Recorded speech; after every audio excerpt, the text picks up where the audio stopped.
할렐루야, 민수기 광야에서 오지연 전도사입니다. 민수기는 시내산에서 출발하여 가나안 땅 앞 모압 평지에 이르기까지의 여정을 기록한 책입니다. 먼저 1장부터 10장은 가나안 땅으로 가기 위한 준비하는 내용으로 1장에서 흥미로운 것은 하나님께서 모세에게 인구 조사를 하라고 명령하십니다. 민수기 1장은 이스라엘 백성 중에 전쟁에 나갈 만한 자가 60만 3,550명이었는데 우리는 이렇게 많은 이스라엘 백성이 어떻게 광야에서 질서 있게 행군할 수가 있었는지 의문을 가질 것입니다. 그 해답은 바로 2장에서 성막 중심의 진 배치와 진행 순서를 볼 수 있는데요. 그 자료가 바로 인구조사에서 비롯된 것입니다. 이로써 하나님의 군대는 광야에서의 거주와 전쟁 및 가나안에서 승리할 수 있도록 막강한 군대로 지휘체계가 잘 갖춰진 것을 볼 수 있습니다. 이스라엘 자손이 애굽 땅에서 나온 후 둘째 해 둘째 달 첫째 날에 여호와께서 시내 광야 회막에서 모세에게 말씀하여 이르시되 너희는 이스라엘 자손의 모든 회 중 각 남자의 수를 그들의 종족과 조상의 가문에 따라 그 명수대로 계수할지니 이스라엘 중 20세 이상으로 싸움에 나갈 만한 모든 자를 너와 아론은 그 진영별로 계수하되 각 지파의 각 조상의 가문의 우두머리 한 사람씩을 너희와 함께 하게 하라. 이스라엘 자손이 애굽 땅에서 나온 후 둘째 해 둘째 달 첫째 날에 하나님께서는 인구조사를 모세에게 명령하십니다. 인구조사의 총 책임은 모세와 아론이며 각 지파의 대표인 12명의 족장들이 그들을 도와 그 일을 행할 것이며 그 대상은 20세 이상의 남자로서 싸움에 나갈 만한 모든 자를 그 명수대로 계수하라고 명령하셨습니다. 명수대로라는 것은 사람의 머릿수대로를 뜻하므로 한 사람도 빠뜨리지 말고 사람의 수를 정확하게 계수하라는 것입니다. 이것은 하나님께서 그의 택하신 백성들을 하나도 빠짐없이 그 이름을 모두 하늘의 생명책에 기록하고 계시는 것을 의미합니다. 왜 하나님께서는 갑자기 인구조사를 모세에게 명령하셨을까요? 이스라엘 백성 중 싸움에 나갈 만한 모든 자를 계수하는 그 의미는 인구조사의 목적이 군대를 조직하기 위함이었습니다. 레위기를 통해서 거룩한 백성의 삶에 필요한 각종 규범을 제시하셨던 하나님은 이제 이스라엘이 가나안을 효율적으로 정복할 수 있게 하려고 백성들 군대 조직으로 편성할 것을 명하신 것입니다. 이 말씀은 지금까지는 이스라엘 자손이 군대 조직이 아니었다는 의미로 이스라엘 백성은 규율이나 체계가 전혀 잡혀있지 않은 훈련받지 않은 노예 근성이 깊이 몸에 배어 있었습니다. 군대를 조직하려는 목적은 앞으로 광야를 진행할 때 있을 전쟁을 대비하기 위해서이고 가나안 땅 정복할 때 있을 전쟁을 준비하기 위함이었습니다. 군대보다 복종을 더 잘 배울 수 있는 환경은 없습니다. 군 생활이 힘든 이유는 복종을 배워야 하기 때문입니다. 아무리 하기 싫어도 명령하면 준행해야 하는 것이 군 조직입니다. 그런데 그냥 되는 것이 아니라 훈련을 통해 가능해집니다. 하나님의 군대는 하나님의 말씀에 따라 움직이는 군대입니다. 말씀에 순종하는 훈련을 받은 하나님의 군대의 일원이 된다는 것은 역시 고난이 따르기 마련입니다. 그런데 하나님은 말씀에 복종하는 훈련을 아무나 억지로 시키지 않습니다. 오늘 성경에서는 20세 이상으로 싸움에 나갈 만한 자로 되어 있습니다. 하나님은 20세가 될 때까지 기다리십니다. 기도원 당시 역사에서 우리는 하나님께서 군사를 선별하시는 장면을 바라볼 수 있습니다. 미디안에 정복당한 채 종살이하고 있던 이스라엘을 해방하기 위해 하나님께서는 기도원을 불러주시고 군대를 소집하셨습니다. 이때 3만 2천 명이 자원했지만 최종적으로 선발된 인원은 단 300명이었습니다. 하나님께서 군사를 선별하실 때 먼저는 마음가짐을 보셨고 두 번째는 태도를 보셨습니다. 자긍하거나 두려워 떠는 자, 무릎 꿇을 자도 돌려보내시고 끝까지 무릎 꿇지 아니할 300명으로 이스라엘을 미디안의 손에서 건져내셨습니다. 본인이 원한다고 누구나 하나님의 군대에 입대할 수 있는 것도 아닙니다. 20살이 되기까지 때가 차야 합니다. 5절부터 19절은 각 지파의 대표자인 12 우두머리들이 담당할 실무진들의 명단입니다. 하나님께서는 이스라엘 백성 중에 전쟁에 나갈 만한 사람들을 계수를 하실 때에 지파별로 우두머리 한 사람씩 부르심을 받은 자들은 각 지파의 군대 장관들이라 할 수 있습니다. 이들은 모세와 아론 두 지도자를 보좌하여 하나님의 뜻을 원활히 수행해갈 협력자 또는 조력자를 뜻하는 것입니다. 그리고 20절부터 46절은 이스라엘 중 지파별로 싸움에 나갈 만한 계수한 명단입니다. 이같이 이스라엘 자손이 그 조상의 가문을 따라 20세 이상으로 싸움에 나갈 만한 이스라엘 자손이 다 계수되었으니 계수된 자의 총계는 60만 3,550명이었더라. 계수된 자의 총계는 60만 3,550명이었습니다. 그런데 레위는 그 조상의 지파대로 그 계수에 들지 아니하였습니다. 그러나 레위는 그들의 조상의 지파대로 그 계수에 들지 아니하였으니 모세에게 레위 지파는 계수치 말라고 명하신 그 이유가 무엇입니까? 하나님께서는 레위인들에게 증거막과 그 모든 기구와 그 모든 부속품을 관리하게 하라고 명하셨습니다. 또한 그들은 그 장막과 그 모든 기구를 운반하며 거기서 봉사하며 장막을 걷고 세우는 일을 맡기셨습니다. 그리고 레위인들은 증거막 사면에 진을 쳐서 하나님의 거룩함을 지키고 이스라엘 자손의 회중에게 하나님의 진노가 임하지 않도록 완충 역할을 하도록 명하셨습니다. 레위인들에게는 군대를 면제해주는 대신에 하나님의 군대로서 영적인 일, 즉 하나님을 섬기는 일에 전념하도록 하셨습니다. 또한 하나님께 드리는 예배에 관련된 일은 오직 레위인에게만 맡기고 다른 지파 사람들은 성막 주위에 함부로 접근하지 못하게 합니다. 이것은 예배의 순결함을 보존하기 위함입니다. 이스라엘의 예배에 가나안의 거짓 종교가 들어오는 것을 막기 위해 오직 레위인만이 성막 봉사에 참여하게 하신 것입니다. 그러니까 구약의 레위인은 병역의 거부자가 아니었습니다. 그런데 병역을 거부하는 자는 여호와의 증인 신도들이 대부분을 차지하고 있으며 제7일 안식일교와 불교의 신도 등이 소수를 이루고 있습니다. 여호와의 증인은 군복무를 거부할 뿐만 아니라 선거에도 참여하지 않고 국기대에 맹세도 하지 않습니다. 여호와의 증인들이 인정하는 통치 권력은 오로지 하나님이기 때문이며 이들은 특별히 국기에 대한 맹세를 우상 숭배로 여긴다는 것입니다. 하지만 여호와의 증인이 국법이나 국가 자체를 부정하는 것은 아닙니다. 이들은 세금을 성실히 납부하고 병역법을 제외한 법을 모두 잘 지킵니다. 그런데 그들이 군대에 가지 않는 이유는 성경이 말하는 최고의 가치가 사랑이기 때문입니다. 여호와의 증인은 신약성경 요한복음 13장 34절 새 계명을 너희에게 주노니 서로 사랑하라. 내가 너희를 사랑한 것 같이 너희도 서로 사랑하라는 구절을 근거로 병역을 거부해야 한다고 주장합니다. 군대에 입대해 총을 드는 것은 서로 사랑하라는 예수의 말씀을 부정하는 것이라고 말합니다.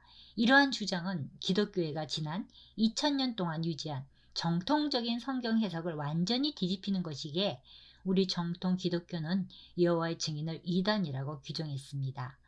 여러분, 만약 우리 집에 살인 강도가 들어서 내 가족을 죽인다면 강도의 생명을 사랑해야 해서 가족을 죽이는데 가만히 보고 있어야 할까요? 무기를 들어서라도 그 강도를 제지하는 게 내 가족을 사랑하는 것 아닙니까?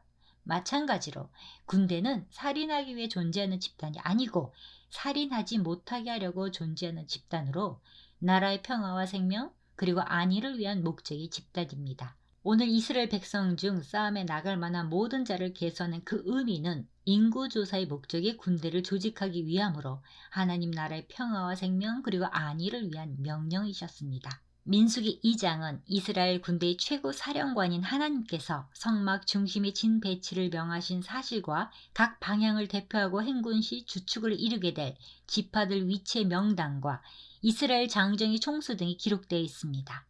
여호와께서 모세와 아론에게 말씀하여 이르시되 이스라엘 자손은 각각 자기 진영의 군기와 자기 조상의 가문의 기호의 곁에 진을 치되 회막을 향하여 사방으로 치라. 군대는 명령 체계로 움직이는 조직입니다. 명령에 죽고 명령에 사는 것이 군대 조직입니다. 그러므로 하나님께서 이스라엘을 군사 조직으로 운영하시겠다는 뜻은 하나님의 명령에 복종하는 훈련을 시키겠다는 의미를 갖습니다. 하나님의 백성이 군사 조직으로 전환한 것은 본격적으로 훈련을 시작하시겠다는 의미로 기초 체력 훈련, 총검술 훈련, 각종 전술 훈련 등이 본격적으로 시작이 될 것도 같은데 성경에는 전혀 언급되어 있지 않습니다. 성경에 전혀 언급이 되어 있지 않다는 것은 하나님이 보실 때 크게 중요하지 않다는 의미일 것입니다. 자기의 진영의 군기와 자기의 조상의 가문의 기호 곁에 진을 치되 회막을 향하여 사방으로 치라고 말씀하셨습니다. 기호는 각 지파의 종족을 대표하는 군기를 가리킵니다. 이스라엘 자손은 각기 자기가 소속된 그 깃발 아래 진을 치되 회막을 중심으로 회막을 향하여 진을 치도록 명하셨습니다. 3절부터 31절을 보시면 하나님께서는 12지파의 군대를 4개의 진으로 나눠 배치하셨습니다. 제일 먼저 언급된 진이 유다의 진, 루벤 진, 에브라임 진, 단의 진입니다. 그 다음에 회막이 레인의 진영과 함께 모든 진영이 중앙에 있어 행진하되 그들의 진친 순서대로 각 사람은 자기 위치에서 자기들의 길을 따라 앞으로 행진할지니라. 회막의 레인의 진영과 함께 모든 진영의 중앙에 있어 행진하는 이것은 고아 자손들이 성막 내에 성물을 메고 행진하는 것을 가리킵니다. 이상은 이스라엘 자손이 그들의 조상의 가문을 따라 계수된 자니 모든 진영의 군인 곧 계수된 자의 총계는 60만 3,550명이며 레이인은 이스라엘 자손과 함께 계수되지 아니하였으니 여호와께서 모세에게 명령하심과 같았느니라. 이스라엘 자손이 여호와께서 모세에게 명령하신 대로 다 준행하여 각기 종족과 조상의 가문에 따르며 자기들의 길을 따라 진치기도 하며 행진하기도 하였더라. 성경에 한 사람씩 이름을 모두 기록한 것은요, 하나님의 군대의 부름을 받은 자는 하나님께서 그 이름을 알고 계신다는 것입니다. 하나님의 군대는 인격적인 군대입니다. 일반적으로 세상 군대는 비인격적인 경우가 있습니다. 군인들을 목적으로 위하여 수단시하는 경우가 비일비재합니다. 그러나 하나님은 자기 군사들을 훈련하실 때 매우 인격적으로 섬세하게 다루심을 알 수 있습니다. 자기들의 길을 따라 진치기도 하며 행진하기도 하였더라는 말씀은 비록 상대할 적이 없고 지루한 광야 행군이라 할지라도 이스라엘 백성들에게 절실히 요구된 것은 흐트러지지 않은 질서였습니다. 하나님은 바로 이 질서의 의식을 통해 이스라엘 백성들에게 당신께 대한 경외와 순종을 가르치시기를 원하셨습니다. 이는 오늘날 성도들에게도 그대로 적용되는 진리로서 진정 하나님께서는 장소를 불문하고 하나님을 중심으로 한 신앙생활을 우리에게 요구하십니다. 이스라엘의 성막 주의 정방향으로 진을 친 것은 하나님께서 이스라엘 가운데 계신다는 사실입니다. 종교적 의미로는 하나님께서 이스라엘과 동행하시면서 그들을 보호하시고 도우신다는 뜻이며 정치적으로는 하나님께서 이스라엘 12지파의 단결을 이루시는 구심점이요 통치의 중심이 된다는 뜻입니다. 이스라엘이 성막주의 정방향으로 진을 친 것은 사도 요한이 환상 중에 바라본 하늘나라 새 예루살렘 성의 네모 반듯한 모습을 연상시킵니다. 그 성은 네모가 반듯하여 길이와 넓이가 같은지라 그 갈대자로 그 성을 측량하니 그러므로 광야에 세워진 성막과 그 주에 잘 정렬된 진들은 천국의 질서와 아름다움을 상징하는 것으로 볼 수 있습니다. 하나님의 군대는 지휘체계가 잘 갖춰진 것을 볼 수 있습니다. 첫째, 사랑의 공동체를 이루도록 배치하셨습니다. 본문을 통해 각 지파가 자연스러운 혈연의 관계를 중심으로 배치하였음을 알 수 있습니다. 4진영을 나눌 때요, 일정한 기준을 가지고 나누었습니다. 12지파의 족장인 12족장은 모두 야곱의 아들입니다. 아버지가 모두 야곱인데 어머니는 다릅니다. 야곱에게는 레아, 실바, 라헬, 빌하의 4명의 아내가 있었습니다. 그래서 가장 친한 지파들은 어머니가 같은 지파들이었고 그 다음으로 친한 지파들은 어머니들끼리 친한 지파들이었습니다. 실바는 레아의 몸종이므로 레아에게서 태어난 지파와 실바에게서 태어난 지파는 친했고 빌하는 라헬의 몸종이었기 때문에 라헬에게서 태어난 지파와 빌하에게서 태어난 지파는 친했습니다. 그래서 사랑으로 뭉쳐진 유기체를 이루게 하셨습니다. 하나님께서는 이처럼 각 지파가 서로 시기하거나 분쟁하지 않고 사랑의 공동체를 이루어 질서 있고 기동성 있는 군대로 만드셨습니다. 둘째, 자기 소속을 분명히 하도록 명하셨습니다. 자기 소속을 따라 진을 치도록 했으며 각 지파의 깃발 아래 모이도록 했습니다. 그래서 서로 자리 싸움을 하지 않고 항상 자기 위치를 지키도록 위치를 정해 주셨습니다. 그래야 분명한 소속감을 가지고 자기 맡은 일에 충성할 수 있기 때문입니다. 이를 통해 이스라엘이 무질서한 오합지졸과 같은 군대가 되지 않고 휴식할 때나 행군할 때 질서 있고 기동성 있는 모임으로 키우고자 하셨습니다. 셋째, 회막을 중심으로 신앙 공동체를 이루도록 명하셨습니다.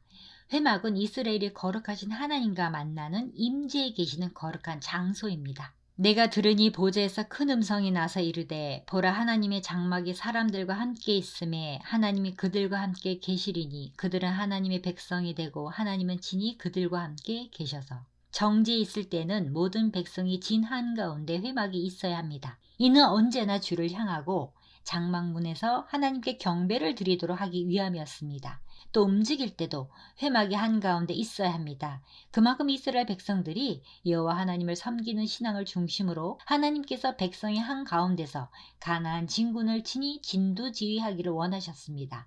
이를 통해서 이스라엘 백성이 행진할 때도 자신들이 여호와의 군대임을 항상 인식했습니다. 마무리합니다. 민수기라는 이름은요, 이스라엘 백성들의 수가 얼마나 되는가에 대한 단순한 인구 조사가 아닙니다. 하나님이 이스라엘 군대를 조직하신 영적 의미는 하나님의 명령에 순종하는 백성으로 빚으시고자 합니다. 천성을 향해 나간 우리 신자들도 하나님의 백성이요, 예수 그리스도의 군사들로 모집된 자들입니다. 영적으로 강한 군대가 되려면 성숙하여야 합니다. 바울은 복음을 위해 부름을 받은 성도들을 예수의 좋은 군사라고 표현합니다.